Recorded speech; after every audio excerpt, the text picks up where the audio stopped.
We are keeping a close eye on the coast of British Columbia this hour as people there get ready for the arrival of a powerful storm called a bomb cyclone. Here's a live look at the waters just off Tofino on the western side of Vancouver Island. It's just after 5 p.m. there, and winds are now starting to pick up speed. The storm is capable of packing hurricane-force winds, and there are fears it could knock out power, topple trees, and seriously disrupt travel plans. CBC News science and climate specialist Darius Madavi is tracking its path and joins us now from Vancouver. Darius, this storm is expected to bring extremely high winds. What's the status of those conditions right now? We're really starting to see them pick up closer and closer to shore. Now, an hour or a couple hours ago now, we saw a buoy off the coast of Oregon recording wind gusts, hurricane-force wind gusts. And now we're starting to see those come to the south coast. If you take a look at this graphic, it shows you what wind gusts we're recording across the south coast right now. And you can see some places, especially the northern sections of Vancouver Island, close to or over 100 kilometers per hour. Parts of the South Island as well, close to Victoria, recording gusts up to 87 kilometers per hour. So we're talking just the beginning of these winds picking up. They're going to get much higher in the hours ahead, probably not peaking until the overnight hours and remaining high through tomorrow. Now, if you take a look here, you can see what's causing this. This is throughout the day today. We've seen that bomb cyclone strengthen. You see how close together those lines are there? That indicates an extremely deep and powerful low pressure system that we hardly ever see off the west coast of Vancouver, of BC here. Seeing something like this off the west coast is very, very unusual and likely record-breaking. We never see lows get quite this deep. We don't see pressures quite this low. Now, if we take a look at how the storm has continued to develop over the last few hours, you can see that here, all that water vapor, all that moisture being pushed over BC. So we're starting to see some of that precipitation come down. We're talking lots of snow coming down on the mountains. You can also see here that cyclone continuing to develop, very clearly defined, really just a hallmark of a very strong low pressure system. And if we look here, you can also see we've got some high waves starting to kick up in the ocean as well. Here, in some parts, as high as 9 meters. Some waves coming to the coast could be as high as 6 to 8 meters on the west coast of the island. The South Island, including Victoria, could see waves as high as 3 to 4, maybe even 5 meters. That is extremely high. So very widespread impacts, very long lasting, and that's what's setting this windstorm apart. It's very widespread up and down BC's coast, as well as parts of the states, and long lasting. Normally a windstorm like this would last maybe 6 to 8 hours. This one likely to last anywhere from 12 to 24 hours across parts of BC. Okay, and what areas are we expecting to be hardest hit?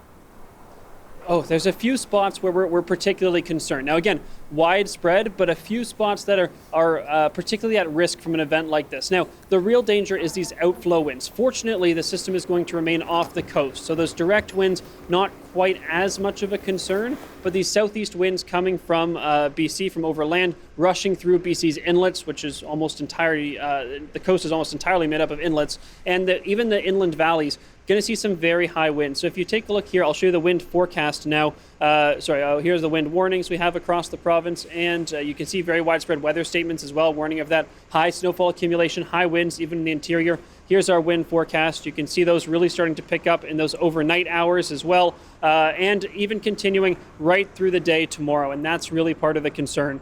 If we take a look here, you can also see that snowfall coming pretty much across BC. A lot of the mountain passes that you have to travel through to get between the coast and the interior of BC are going to be getting 10 to 20 centimeters of snow, and the highway between Vancouver and Whistler over the next few days expected to get anywhere from 10 to maybe 25, 30 centimeters of snow. So again, very widespread impacts. Great news for the ski resorts, a bit of avalanche risk as well, but overall, ferry cancellations, power outages, we're looking at some widespread impacts today and through the day tomorrow.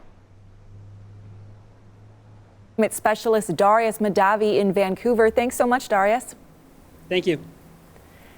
Jeff Johnson lives in Ucluelet on Vancouver Island. He told us everyone he's spoken to is prepared for the storm, but because of their experience with these events, nobody's panicking.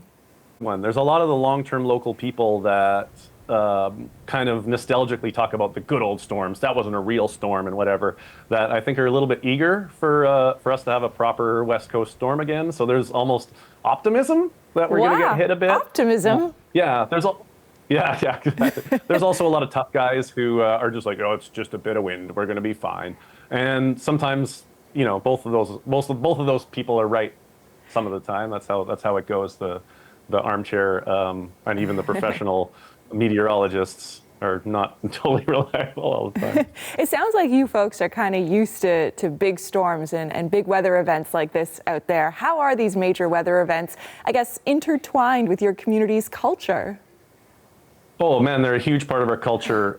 There's local businesses that Storm is literally their name, is a surf shop. That's Storm Surf Shop, Stormlight Outfitters, Big Wave Cafe. It's part of the business and obviously the marketing, the tourism marketing for the storm watching. Beautiful houses like this that have views of the water, bank on that for the off season. But there's also, it's in the geography, it's in the plants themselves. The trees are bent by these winds and these storms. The houses are built to withstand them. I'm sure other infrastructure has to be built for it. Obviously, there's a big lighthouse on the south end of town because this was once one of the more lethal parts of the Pacific Ocean. So even if you're not seeing a big wave, if it's August and it's a beautiful sunshiny day, things you're seeing are informed by these storms. They've been built to withstand these storms.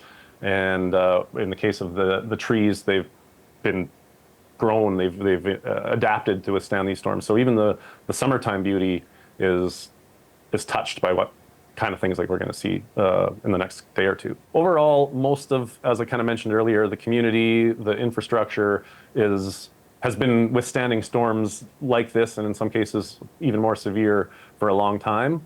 We're pretty stalwart. We have a plan, and I don't think there was any. I didn't meet somebody who seemed like they were panicking or anything like that. Just people who are kind of used to it and know what to do, and are generally being rational about it. So thumbs up for that. Thumbs up for that, for sure. Jeff, it sounds like you are ready to go. Thanks so much for talking to us. I am. Thanks for having me, Stephanie. Cheers.